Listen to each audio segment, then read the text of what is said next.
fides and bona fides, and that will happen. So should that not be a matter of case-to-case basis just because a petition has been filed? Or, for instance, some things are time-related. Like, it's very important something happens and a party is not interested in adhering to a certain time. Let's take elections. So they file a petition, one in Balochistan, one in Sindh, and someone files who's actually interested in elections in the Supreme Court. So the Supreme Court should say, hang on, let's wait those. But they will effectively get the relief what they wanted, delay. So should it be binding on us to that extent, or we have to actually consider the merits of each case, whether in this matter, we should await the decision of the High Court? No, the heavens won't fall. We can easily await it. In some other matter, no. We must proceed immediately and decide it. My Lord, or is there a hard and fast rule we have to follow? No, my Lord, even in Benazir Bhutto's case... We want to hear your view. No, may I just point out what this Honorable Court has observed? In Benazir Bhutto's case, Their Lordships described the principles in Manzoor Ilahi as the salutary principle, but in the facts and circumstances of the case did not follow that route, did not pursue the route. They created a distinction. So what your Lordship is observing, your Lordship will look at the facts of the case, but over here, it was not a case where to divert the proceedings from this Honorable Court to the Islamabad High Court. This petition was filed. The Islamabad petition had predated this. That petition was filed by the Islamabad High Court Bar Association.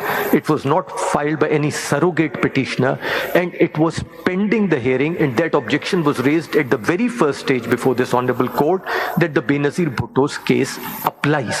Benazir Bhutto, we're talking about the election matter. Benazir, no, my lord, which Benazir Bhutto? My lord, the political party's case, the first case, that is 1988 Supreme Court 416. Halim Saab wala faisla. Yes, my lord. My lord has rightly pointed out and very eloquently in Benazir Bhutto's case, these concerns have also been addressed. Yes, my lord. And addressed at length and very eloquently. Yes, my lord. That Absolutely. when a petition under 184(3) will not be taken up. Yes, my lord. Yes, my lord. And their lordships in that case, as your lordship knows by your lordship's detailed reading of the judgment, have evolved the doctrine of effective pendency. That if what the High Court was doing was virtually not proceeding with the case and virtually frustrating those proceedings, then not proceeding in the Supreme Court would not be countenanced by this Honorable Court.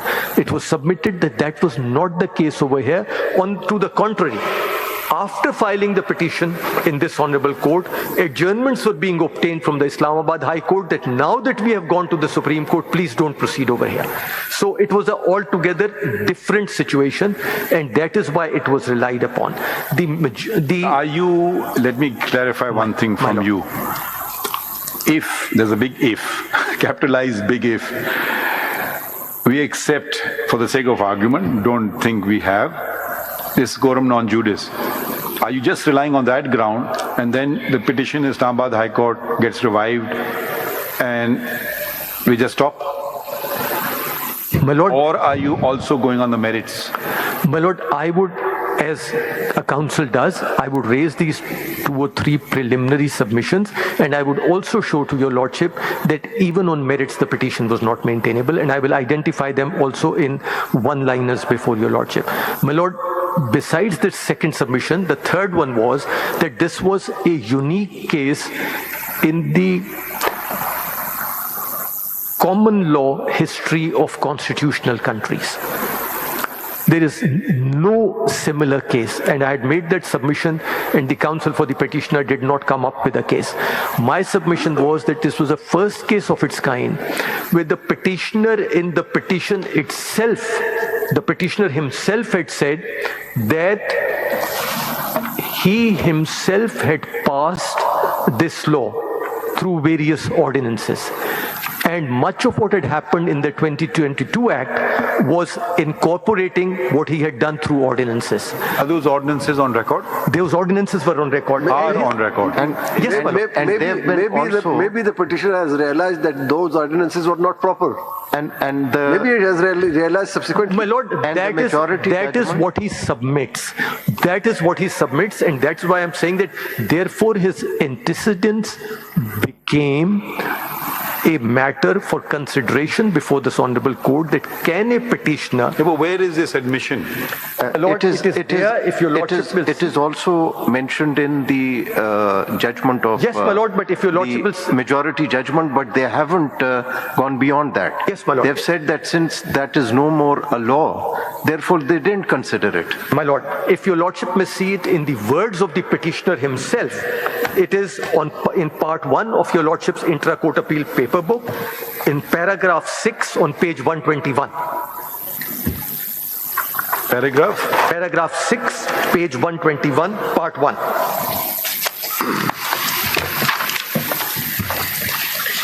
Padhiye. My lord, that apart from the aforementioned amendments, there were certain amendments introduced in the NAO 1999 during the period when the PTI government was in power, but these had not been converted into an act, as the efficacy and propriety thereof was being reviewed.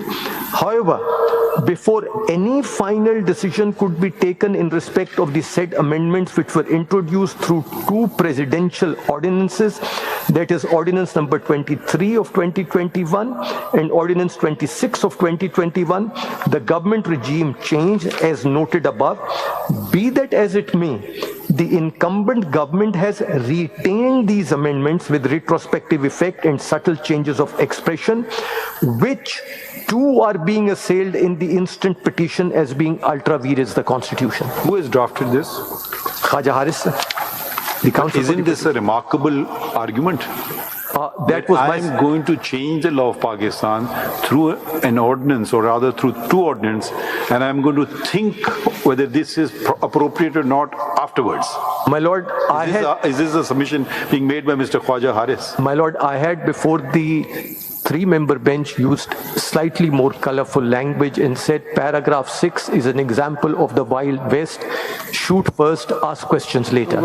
You make a law affecting the entire nation and then say you are thinking about it. I would like to hear Mr. Khwaja Haris on this. Whether that ordinance had the retrospective effect or it was prospective. Which ordinance, my lord? The ordinance which the respondent has enacted. My lord, they had not talked about retrospectivity, but may I point out? He has an objection upon retrospectivity, not upon the... No, everything. He had an objection on a number of provisions, not just retrospectivity. And the defense to retrospectivity very simply was this, that the NAB ordinance itself was with retrospective effect going back to 1985. So the amendments had to be made retrospective so as to have an effect. Mr. Makhdoom Ali Khan, completely unrelated. Can we compel, since this will be a lopsided exercise, My lord. can we compel Senior Counsel Mr. Khwaja Haris to be in attendance and argue? Is it optional with him, or can we compel him? Because I don't want a lopsided contest. You understand what I'm saying? My lord. I suggest we can invite him as an amicus. No, amicus, so then he becomes a friend of the court. Assist. Let him be a amicus this time. Amicus is neutral. Isme Makhdoom Saab, Yes, my lord. if my memory does not fail me, then appeal he will also be entitled. There is no Amended petition. then when these ordinance No, but in a criminal matter, appoints counsel as well. My lord, Can we, okay, let's put it this way, amicus would be neutrality, which surely he can't be because he's a counsel for one party. But we can appoint him as counsel as well, in addition to what the respondent number 1 has to say, to assist respondent number 1 in formulating his submissions. And we can fix the fees for him as well. If the respondent number 1 and the learned council agree, my lord, Will, I don't know whether he agrees or not. will the federal government agrees to pay his fee? my lord, the Attorney General will speak for that. No, whether you agree or not, we can compel you to do so. It's very interesting if my memory does not fail me. When these ordinances were promulgated, at that time, the then government, including the respondent, had defended these ordinances on the ground that NAB had caused great damage to the economy and had also violated fundamental rights. My lord, your lordship And is, that is how they had defended it. your lordship's memory is amazing. I had with my petition filed the press releases and video releases of the then finance minister, जब वो छोड़िए, of the then law minister saying the same thing. अच्छा ये जरा दो ordinances तो दिखा दें हमें, ये जो आपने रेफर किए इस पैराग्राफ में, ordinance 23 and ordinance 26. Is it on the record? Yes, sir. If it's not, you can give us photocopies later. My lord, I'll give your lordship the dates and I'll... No, just show us which pages they are at. My lord, National Accountability Amendment Ordinance 2019.